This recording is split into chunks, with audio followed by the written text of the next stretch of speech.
guys, it's Will with Hong Kong Cinema Appreciation Society, and I'm here today to tell you very briefly about the differences between the Hong Kong and international cuts of Miracles. And they're actually, the films have different titles. So Mr. Canton and Lady Rose is the 127-minute Hong Kong version. And before getting this Blu-ray, that was the only version I had seen. I have a Hong Kong, like, region-free DVD release of this movie, and that's the only place I've seen the movie before. I've watched it 3 or 4 times, and that's the longer version. And then there's Miracles, which is the 107-minute international cut. So there are a fair number of differences, and a lot of them are kind of minor. So what I'm going to do is there's a really great website that breaks down the differences between like numerous cuts of hundreds if not thousands of films. So I'm going to include a link in the description of this video if you're watching on YouTube. If you want to read, like, they get really granular, and like they include screenshots of frames that are missing and stuff like that. I'm not going to go into that much detail. I'm just going to talk briefly about like the big sweeping differences.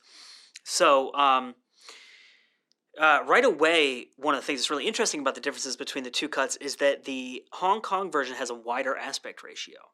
And as I talked in my review of this is the 88 films Blu-ray here. It's really really wide. I think is it 2.85, 2.35 to 1. And so what that means is it's 2.35 times wider than it is tall, right? And that kind of like super wide aspect ratio is like how a lot of old epic films were made.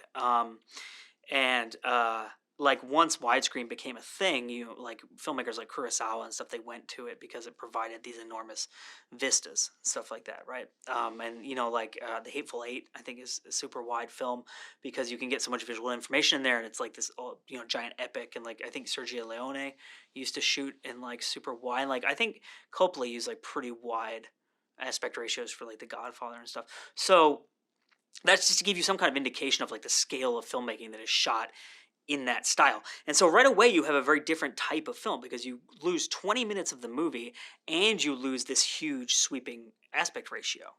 And so it gives a very different feel.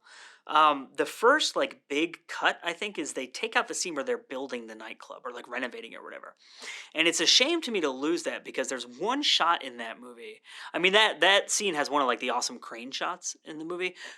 But there's also one shot in that movie that is so emblematic of the commitment that they had to filmmaking on this movie. There's a scene where there's like this big kind of like walkway and all of these support columns, and someone kicks it and it all collapses. They had to build that, right? Because it's a set. So they built this like huge walkway, like 2 stories up into the sky with all these support columns and all this stuff just for one like 2 to 5 second like little comedy bit of someone knocking it all down and tumbling down, and like kind of like a Buster Keaton type thing. And the fact that they were willing to go such lengths to get the authenticity and the comedy and the ambiance and the feel of this film, I think is one of the things that makes it so great. And so you lose a lot of those tiny moments like that in the shorter version of the film. So skipping ahead, there's a lot of stuff cut out with the subplots that start happening in kind of the second half of the film. So I don't know the exact timestamp at which these things happen, but to me, this is a film of 2 halves. The first half is Jackie becoming the gangster, building the nightclub, dealing with Lady Rose, who is not Lady Rose, excuse me, Anita Mui, right? And like his whole relationship with her. And then the second half of the film is after Lady Rose collapses, and they have to set up they have that whole comedy thing with the hotel and her daughter and stuff, right? And also the scene where Anita Mui has her like big breakdown because she thinks Jackie's not going to pay attention to her or isn't paying enough attention to her, and she threatens to leave the nightclub and stuff like that. I think that's cut out too, which is a shame because Anita Mui's performance is really funny in that film, or in that scene, and Jackie's really funny in that scene too. But what you lose a lot of is the like peripheral character comedic subplots in the second half of the film. So Richard Ng is in this movie, and he is hysterical in this movie, and I love him in general in these 80s movies. And his character is almost like Inspector Clouseau, as played by Peter Sellers. Like there's a lot of really ridiculous physical comedy and like scenes where he like sits down at a desk and leans too far back in the chair and just like tips, and like it's that kind of humor. And there's this subplot where this character who's pretending to be like a financial advisor or something like that. I don't remember the exact setup. Is like basically giving him like financial advice and like taking his money to invest it, and just like hoodwinking him. And a lot of that is cut out, and like he ends up getting in trouble with his boss because he's like taking work time to do this stuff, and like there's all these like mistaken identity like things that are happening, like almost like Marx Brothers style comedy, and a lot of those little tiny moments are lost.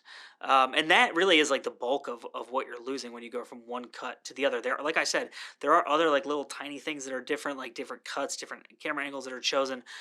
There's a scene where Jackie Chan ends up in this room with like a bunch of luminaries in Hong Kong, like like British government people and stuff like that, and he tells them the whole story of Lady Rose and why he's doing what he's doing.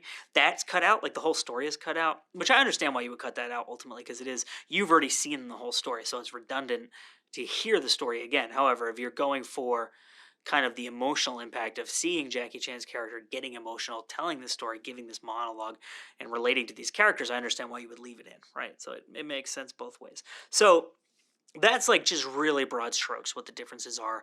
Like I said, I'll include a link in the description of this video if you're watching on YouTube to where you can go and learn more about every single difference.